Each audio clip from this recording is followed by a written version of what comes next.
সে আজ দেখলাম এক দাদা কত সুন্দর বাজনা বাজাচ্ছে, দেখে খুব পছন্দ হয়েছে।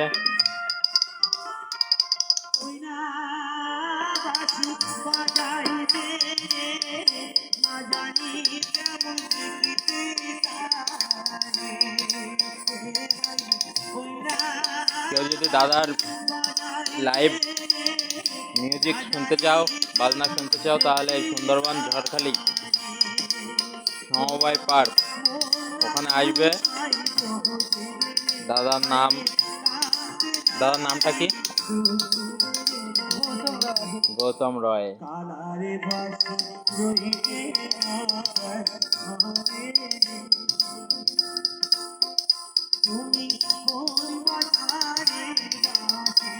চলে আসবেন, এই যে এই দিকটা এসে, ঠিক আছে, এই যে দোকান।